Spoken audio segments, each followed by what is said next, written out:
Hey guys, it's Eric, owner of Farpoint Farms, and today I'll be doing a review and an overview of this Craftsman scan tool. Now the part number on this scan tool is 20899.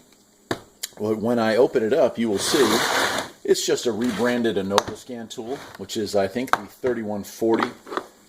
So it's a great little kit. It comes with, this one has OBD-I connectors for Chrysler, Ford, GM, and Toyota. So that's kind of neat to have. Now, it won't do live data on those OBD-I things, but it will read codes, and on some of them it will reset the codes. So it is kind of neat to have that. But basic function-wise, it comes with a CD that has some semi-useful information on it. It gives you a breakdown of codes and their meanings, so if you don't have access to that, that's a nice little tool. It also used to be updatable, but they no longer offer updates for this. What it can do is pretty neat. Let me open it the rest of the way up and get a better view of it here. This is the main tool. I don't have batteries in it right now, but you can put 4 AA batteries in there, and you can keep the unit powered up when it's unplugged from the car, which is kind of cool if you want to take it over to your computer and do some research with it. It's backlit, which is really nice, and I'll show you that when we hook it up to a car here. And it has these 3 little LEDs down at the bottom, which are kind of handy if you're doing readiness tests. If you don't know what readiness tests are, probably I'll cover that in another video, but green is good. If you're going to have to get your car through state inspection, you'll need it to be green, or if you own one right around 2000, you might get away with it being yellow, but red is definitely a no-go. And anytime you reset the lights on your car, you're going to be in the red until it has a chance to run all those readiness tests again. Like I said, it's an Innova 3140. This one is the Craftsman 20899. You can tell that it's an older unit. It doesn't have the USB port on the bottom. The newer ones did. This one just operates through the top here, through the serial cable. But it's a good unit. So as far as what comes with this kit, you of course got your OBD-II connection right there with that. But then there's another cable up here that I won't take out that just has serial ports on both sides. And that allows you to hook up the different connectors. Like there's the GM one, the old 12-pin, I think it was. You got your old Ford, your old Chrysler, and then Toyota. I used it for some older Toyotas when they first came out. It's kind of helpful. Comes with a really nice printed manual, which is kind of rare. And it's a good manual. It really gets into some of the deep things that this can do. And as far as like your homeowner grade scan tool, this is one of the better ones out there. The newer models even do ABS and SRS on some American cars.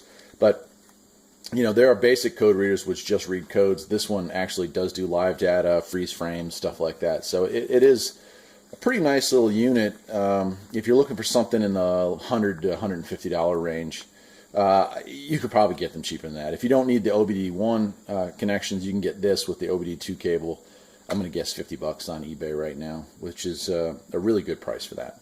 So let's go out and first we'll hook it up to a car that's been running for a while. Hooked up to my car, and I've got the car running at idle, and this is the screen you're going to get met with.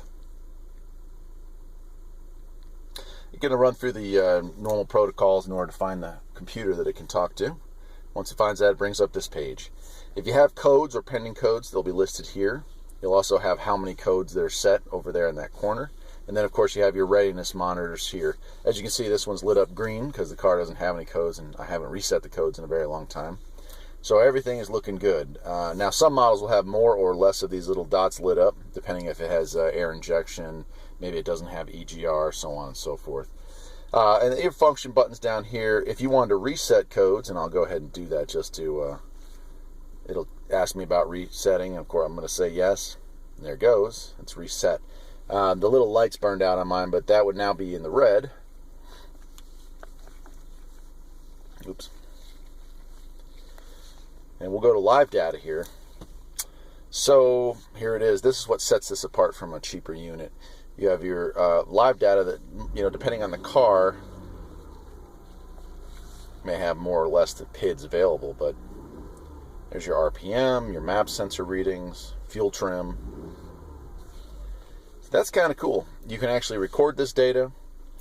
You can't save it. You can record it and then view back, but when you lose power to the device, it's lost for good. So that's something to keep in mind. I mean, it's not an inexpensive tool, so don't expect the world, but it's pretty fancy that you can actually save data or view live data. This also would show you if you had a code going on freeze frame data, which is nice.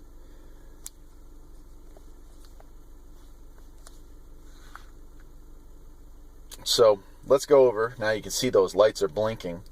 Those are readiness that since I reset the check engine light, now I'm in the yellow. Apparently one of them is set already. So I've got the yellow lit up, which means right now I've got four readiness codes left to set. O2, CAT, EGR, and EVAP. So you all know the wonders of that job. All right, so there you have it. I won't bore you with any more in-depth detail. You pretty much, if you're watching this video, you pretty much know what a scan tool can do, or at least most of the features.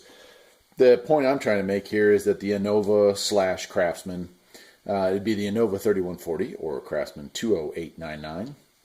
You might see these with an A afterwards. That's just the updated one that has the USB port, but functionality is much the same.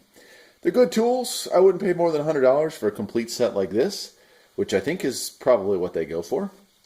I bought this brand new in 2008, and it cost me $250, I think it was at the time, and has served me very well over the years. The only recommendation I have if you buy one of these and have used one of these is change those batteries every year, because if the batteries get corroded, that's the end of the tool. I am Eric, owner of Farpoint Farms. Hope you enjoyed tonight's video on this homeowner grade or basic grade scan tool. If you did, maybe you'll think about subscribing, because there'll be many more just like it. Take care.